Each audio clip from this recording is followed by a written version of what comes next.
Assalamu alaikum wa rahmatullah. This is Wissam Sharif with Knowledge Travels, video of the day. Today's reflection kind of got me thinking we don't know much about where our travels really began. I mean, Egypt is actually towards the end.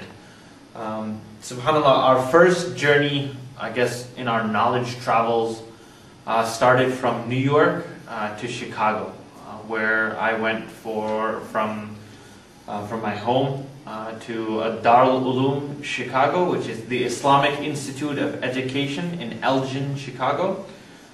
SubhanAllah, the journey was probably in 1995, August 26th. We headed out to Chicago, and the school, which is headed by Maulana Abdullah Salim, and my personal teacher and his sons, who are 4 sons, namely Mufti Sulaiman, who was one of my teachers, and Maulana Saad, as well as Maulana Abdul Rahman and Maulana Ubaidullah. May Allah subhanahu wa ta'ala keep all of them safe and all of their families respectively. We started our journey there, spent about 3 years there for memorization, Islamic history, tajweed, adab, and most importantly, what you can't get in any other school is living in an Islamic environment. If you want to call it a boarding school, you can. And one of the things we picked up while studying with Maulana Abdullah Salim, and with all due respect, I will share this story because it's so many years ago.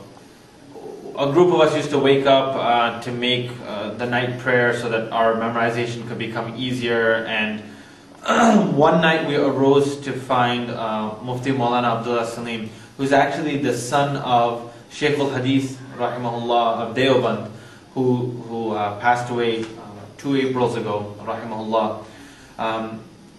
So we're finding the son of Shaykh al-Hadith of all of Deoband cleaning the bathroom somewhere around 3:30 in the morning. And we asked him, Maulana Sahab, why are you cleaning the bathroom? He said, because if I do it during the day, if I did it during the day, the people would stop me and I wouldn't get this opportunity. I wouldn't get the opportunity, Mufti Maulana Abdullah Salim, I would not get the opportunity to serve the students of knowledge. Just so you get at this moment, 1996 when it was, he was the imam of 4 different masajid, he was the head of our school, he was, subhanallah, ongoing with his own study. As you know, muftis continue their study. But this event took place for a long time. It just kept playing in my head for many years. Because knowledge is a lot of books, right? One of my teachers, when I was in New York, once told me, if you want to become an alim solely, you could put the alim CD in like a handheld computer and then just kind of shoot out fatwas. But humility takes a lifetime to learn. When to use what knowledge takes a lifetime to learn. So in the first step in our travels, I just wanted to share something that I should have reflected on the first day. Words in a book are just information. CDs and lectures are all information.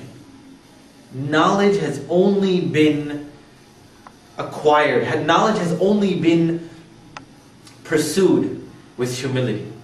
When you arrange the shoes of your teacher, when you humble yourself to realize, I know this much, which is equal to nothing. I have reached this level, which means I have now started the 0 level.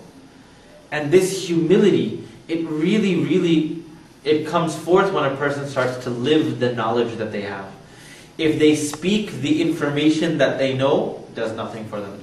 Maulana Sulaiman Mullah said this great comment, that words and all of these speeches are just information. Until you humble yourself and you sit at the feet of your teacher, then it doesn't become knowledge. So, brothers and sisters, really the first reflection on why this whole drawn out story is we tend to learn one piece of information, and if no one asks us, but you hear someone talking to someone else, we'll say, oh, I know this.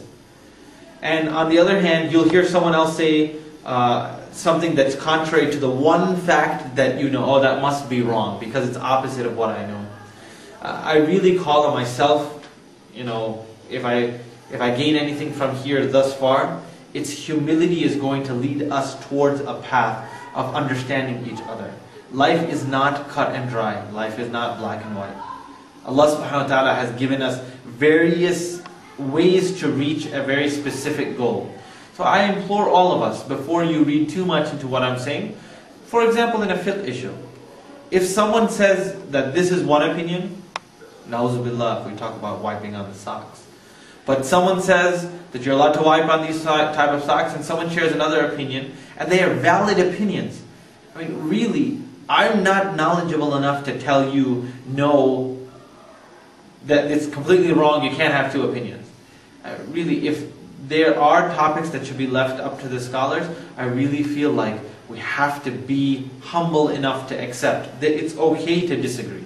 It's okay to disagree, and maybe that's something we should talk about more. But this was one of the first steps. Maulana Abdullah Salim School in Chicago led me to various other stages, but maybe we'll talk about that another time. Today's reflection, most importantly, before you mock a group, before you put someone to the side, before you speak, make sure you have all parts to the picture. Before you speak, humble yourself. And I actually just talk to myself more than anyone else. Jazakallah khair. This is Wissam Sharif for Knowledge Travels. So where are you?